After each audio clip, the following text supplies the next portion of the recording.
মানব ইতিহাসের সেই একদম পুরনো প্রশ্নগুলোর একটা মানে এই যে আমাদের পৃথিবী এটা এলো কোথা থেকে এই বিশাল প্রশ্নটা নিয়েই আজকে আমরা একটু গভীরে যাব আমাদের হাতে কিছু সূত্র এসেছে যেখানে নানা রকম দৃষ্টিকোণ আছে বিজ্ঞান ধর্ম দর্শন আমরা আসলে চেষ্টা করব এই সূত্রগুলো ঘেটে প্রত্যেকটা দিক থেকে মূল ভাবনাগুলো তুলে আনতে মানে একটা সার্বিক ছবি পাওয়ার চেষ্টা আর কি তো শুরু করা যাক প্রথমে বিজ্ঞানের দিকেই যাই কারণ সূত্রগুলো বলছে বিগ ব্যাং তত্ত্বটাই নাকি এখনকার মূল ব্যাখ্যা হ্যাঁ, ঠিকই। সূত্রগুলোর থেকে যা বোঝা যাচ্ছে প্রায় ১৩.৮ বিলিয়ন বছর আগে, মানে ধরুন ১৩৮০ কোটি বছর আগে আজকের এই মহাবিশ্বের সবকিছু মানে স্থান, কাল, পদার্থ, শক্তি সব একটা অসম্ভব গরম আর ঘন অবস্থায় ছিল। তারপর একটা বিশাল ঘটনা ঘটল, যেটাকে আমরা বিগ ব্যাং বলি। তবে এটা কিন্তু প্রচলিত অর্থে বিস্ফোরণ নয়, বরং বলা ভালো এটা ছিল স্থান আর কালের নিজেরই প্রসারণের শুরু। ও আচ্ছা, স্থানকালের প্রসারণ। হ্যাঁ, সেই মুহূর্ত থেকে এই মহাবিশ্ব বড় হতে শুরু করল আর ধীরে ধীরে ঠান্ডাও হতে লাগল। ভাবতে পারেন এই বিশাল বিশ্ব একদিন একটা বিন্দুর চেয়েও ছোট ছিল। ১৩.৮ বিলিয়ন বছর, সত্যি সময়ের ব্যাপ্তিটা কল্পনা করা কঠিন। কিন্তু এই প্রসারণের পরেই তো আসল জিনিসগুলো তৈরি হলো, মানে আমাদের চেনা ছায়াপথ, নক্ষত্র, গ্রহ, এখানেই তো ব্যাপারটা আকর্ষণীয় হয়ে ওঠে, তাই না? সূত্রগুলো তো নিশ্চয়ই এর পরের ধাপগুলোর কথা বলা আছে। একদম। বিগ ব্যাংয়ের ঠিক পরপরই মহাবিশ্ব ছিল বলতে গেলে শক্তি আর অতি পারমাণবিক কণার একটা গরম স্যুপের মতো। কয়েক মিনিটের মধ্যে প্রোটন, নিউট্রন তৈরি হলো, আরও পরে ইলেকট্রন যুক্ত হয়ে প্রথম পরমাণু নিউক্লিয়াস, মূলত হাইড্রোজেন আর হিলিয়ামের। আচ্ছা। তারপর প্রায় ৩,৮০,০০০ বছর লাগল মহাবিশ্ব যথেষ্ট ঠান্ডা হতে। তখন ইলেকট্রনগুলো নিউক্লিয়াসের চারপাশে পাকাপাকিভাবে ঘুরতে শুরু করল, মানে পূর্ণাঙ্গ পরমাণু তৈরি হলো, হাইড্রোজেন আর হিলিয়াম। আর তখন থেকেই আলো মুক্তভাবে চলাচল করতে পারে। এই যে কসমিক মাইক্রোওয়েভ ব্যাকগ্রাউন্ড রেডিয়েশন শুনি, এটা সেই সময়কার আলোরই ফসিল। তার মানে শুরুতে মহাবিশ্বে ছিল শুধু হাইড্রোজেন আর হিলিয়াম গ্যাস। তাহলে এই যে আমরা বা এই পৃথিবী, এর জন্য দরকারি কার্বন, অক্সিজেন, লোহা, এই ভারী জিনিসগুলো এলো কোথা থেকে? খুব জরুরি প্রশ্ন। এখানেই আসে নক্ষত্রদের ভূমিকা। কোটি কোটি বছর ধরে এই আদি হাইড্রোজেন আর হিলিয়ামের মেঘগুলো মহাকর্ষের টানে এক জায়গায় জমা হতে শুরু করে। যখন মেঘের কেন্দ্রটা যথেষ্ট ঘন আর গরম হয়ে যায়, তখন সেখানে নিউক্লিয়ার ফিউশন শুরু হয়। মানে পরমাণুর নিউক্লিয়াসগুলো জুড়ে গিয়ে ভারী মৌল তৈরি করে আর অসংখ্য শক্তি ছড়ায়।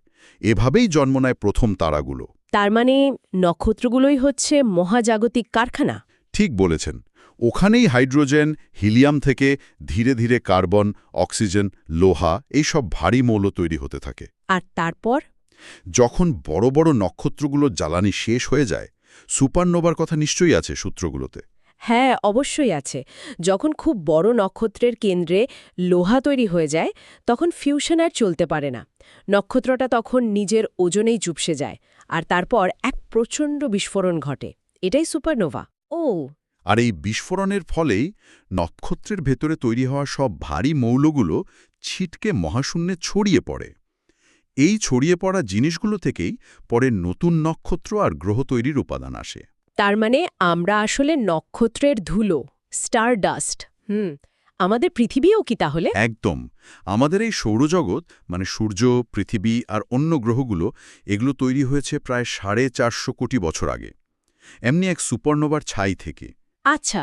সূর্য তৈরি হওয়ার পর তাকে ঘিরে ঘুরতে থাকা গ্যাস, ধুলো, বরফের একটা চাকতি ছিল। সেখান থেকে মহাকর্ষের টানে কণা জুড়ে জুড়ে প্রথমে ছোট পাথর, তারপর আরও বড়, দীর্ঘ সংঘর্ষ আর মিলনের মধ্য দিয়ে পৃথিবী আর অন্য গ্রহগুলো তৈরি হয়েছে। আর জীবন? সূত্র বলছে পৃথিবী ঠান্ডা হওয়ার পর সমুদ্রে প্রাণের শুরু। এটা নিয়েও তো অনেক তত্ত্ব আছে, তাই না? একদম। হ্যাঁ, পৃথিবীর প্রথম দিকটা ছিল ভীষণ উত্তপ্ত। ধীরে ধীরে ঠান্ডা হলো, জলীয় বাষ্প জমে আদিম সমুদ্র তৈরি হলো। বিজ্ঞানীরা মনে করেন প্রায় ৩৫০ থেকে ৪০০ কোটি বছর আগে এই গরম জলে, হয়তো আগ্নেয়গিরির আশেপাশে বা সমুদ্রের গভীরে যেখানে গরম খনিজ জল বেরোয়, সেখানে রাসায়নিক বিক্রিয়ায় প্রথম প্রাণের উদ্ভব। মানে খুব সরল এককোষী জীব। হ্যাঁ, খুবই সরল। তারপর কোটি কোটি বছর ধরে চলল প্রাকৃতিক নির্বাচন, মানে পরিবেশের সাথে যারা সবচেয়ে ভালো মানিয়ে নিতে পারল তারাই টিকল, বংশ বাড়াল।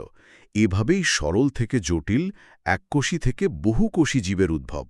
আজকের এই যে এত জীববৈচিত্র্য, সেটা শুরু কিন্তু ওইভাবেই। দারুণ। বিজ্ঞানের এই ব্যাখ্যাটা শুনলে মনে হয় যেন একটা বিশাল ক্যানভাসে ধীরে ধীরে ছবিটা ফুটে উঠছে, মহাবিশ্বের জন্ম থেকে প্রাণের বিকাশ পর্যন্ত। আচ্ছা, এবার একটু অন্যদিকে যাই। ধর্মীয় দৃষ্টিকোণ থেকে পৃথিবীর সৃষ্টির ব্যাখ্যাগুলো কেমন? সূত্রগুলো তো বলছে প্রধান ধর্মগুলোতে এ নিয়ে নিজস্ব কথা আছে। হ্যাঁ, ধর্মীয় ব্যাখ্যাগুলো সাধারণত সৃষ্টিকে দেখে একজন সৃষ্টিকর্তার ইচ্ছাকৃত কাজ হিসাবে।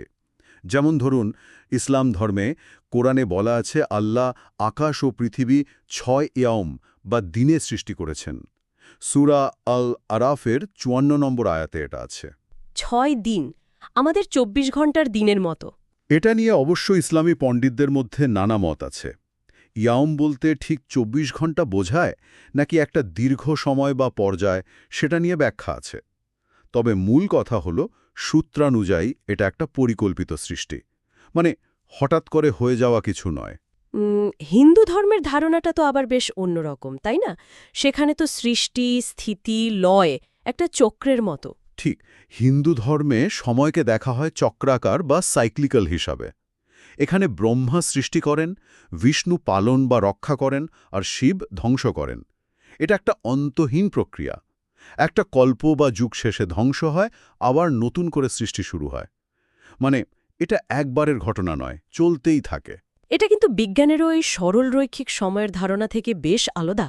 হ্যাঁ, তা তো বটেই। আর খ্রিস্টধর্মে জেনেসিসের গল্পটা তো খুব পরিচিত। সেখানেও কি ৬ দিনের সৃষ্টি?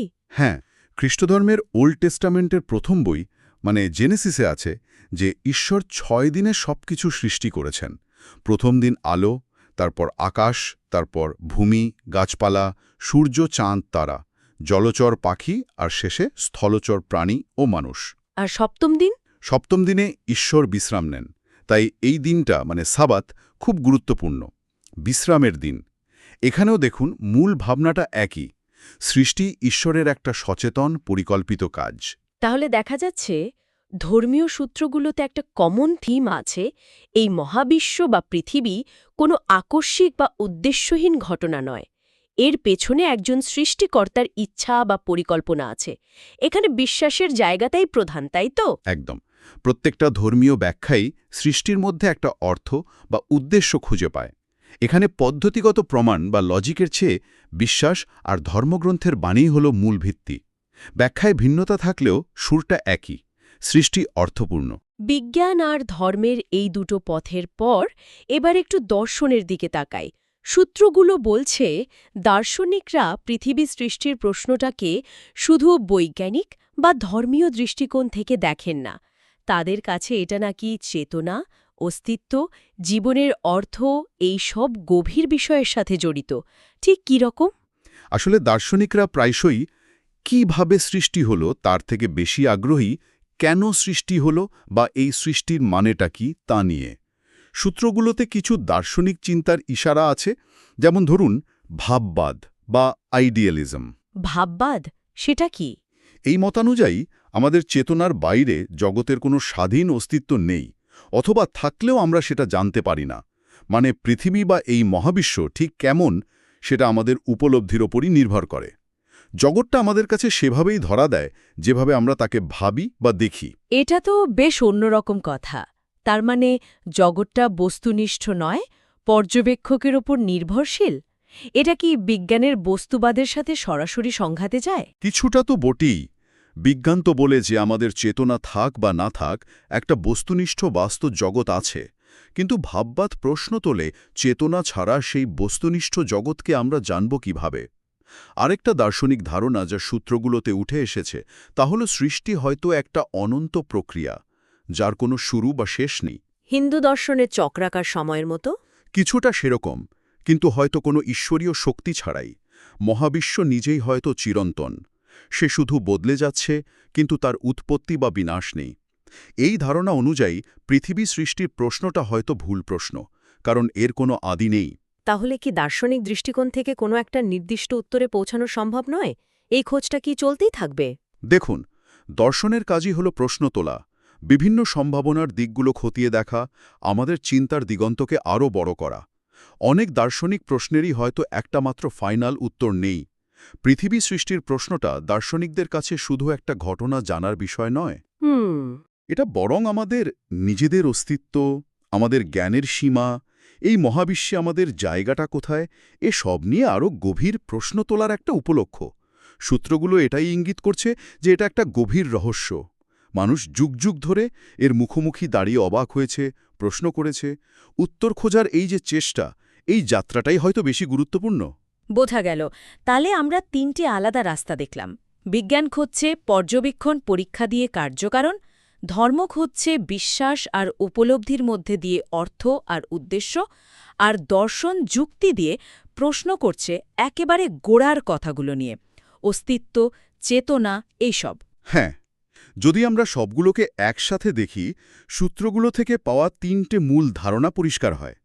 বিজ্ঞান বলছে পৃথিবী মহাবিশ্বের প্রাকৃতিক নিয়মে লম্বা সময় ধরে বিবর্তনের মধ্যে দিয়ে তৈরি হয়েছে। এখানে প্রমাণ, পর্যবেক্ষণই সব। ঠিক। ধর্ম বলছে পৃথিবী একজন সৃষ্টিকর্তার ইচ্ছায় একটা উদ্দেশ্য নিয়ে তৈরি। এখানে বিশ্বাস আর ধর্মগ্রন্থই মূল। তার দর্শন বলছে সৃষ্টির প্রশ্নটা আসলে আরও বড় একটা ধাঁধার অংশ। এটা অস্তিত্ব, চেতনা, অর্থের সাথে জড়িত। এটা একটা গভীর রহস্য, যার অনেকগুলো দিক আছে। তার মানে এই যে ভিন্ন ভিন্ন ব্যাখ্যা, এগুলো আসলে পরস্পরকে বাতিল নাও করতে পারে, বরং একই মৌলিক প্রশ্নের বিভিন্ন স্তর বা দিক তুলে ধরছে। সূত্রগুলো থেকে এই বিভিন্ন দৃষ্টিকোণগুলো জানতে পারলে বিষয়টা আরও ভালোভাবে বোঝা যায়, তাই না? কেউ বলছে কিভাবে, কেউ বলছে কেন, আবার কেউ সেই উত্তরগুলো নিয়ে নতুন প্রশ্ন তুলছে। ঠিক ধরেছেন, প্রত্যেকটা পথের নিজস্ব জোর আছে, আবার সীমাবদ্ধতাও আছে। বিজ্ঞান আমাদের চারপাশের ভৌত জগৎকে ব্যাখ্যা করতে অসাধারণ। ধর্ম জীবনে অর্থ দেয়, মূল্যবোধের যোগান দেয়, আশা দেয়। আর দর্শন আমাদের চিন্তাকে ধারালো করে, প্রশ্ন করতে শেখায়, বিভিন্ন ধারণার মধ্যে সংযোগ খুঁজতে সাহায্য করে। এই সূত্রগুলো আসলে এটাই দেখাচ্ছে যে পৃথিবীর উৎপত্তির মতো একটা বিরাট বিষয়কে বুঝতে গেলে এই সবকটা দিকের উপরেই আলো ফেলতে হয়। পৃথিবীর উৎপত্তি নিয়ে কত রকম ভাবনার খোরাক দেয়। একেবারে বিগ ব্যাং থেকে শুরু করে প্রাণের বিকাশ, তারপর ধর্মীয় বিশ্বাসে সৃষ্টিকর্তার পরিকল্পনা, আবার দার্শনিক দৃষ্টিতে অস্তিত্বের সেই চিরন্তন জিজ্ঞাসা পর্যন্ত। হ্যাঁ, এই পুরো আলোচনার শেষে একটা প্রশ্ন হয়তো মনে রাখা যায়। এই যে এতগুলো ব্যাখ্যা, বিজ্ঞান, ধর্ম, দর্শন, এগুলো কি সবসময়ই একে অপরের বিরোধী? নাকি এদের মধ্যে কোনোভাবে সহ অবস্থান সম্ভব? এরা কি একে অপরের পরিপূরক হতে পারে? আর সবচেয়ে বড় কথা, এই ভিন্ন ভিন্ন দৃষ্টিভঙ্গিগুলো আমাদের নিজেদের সম্পর্কে, এই বিশাল মহাবিশ্বে আমাদের এই ছোট্ট কিন্তু অনন্য জায়গাটা সম্পর্কে আমাদের ধারণাকে কিভাবে প্রভাবিত করে? এর উত্তর খোঁজাটাও কিন্তু কম জরুরি নয়। নিঃসন্দেহে এই প্রশ্নগুলো নিয়ে তাহলে আজকের মতো শেষ করি। আশা করি এই আলোচনা আমাদের সবার ভাবনার জগতে নতুন কিছু খোরাক জোগাতে পারল।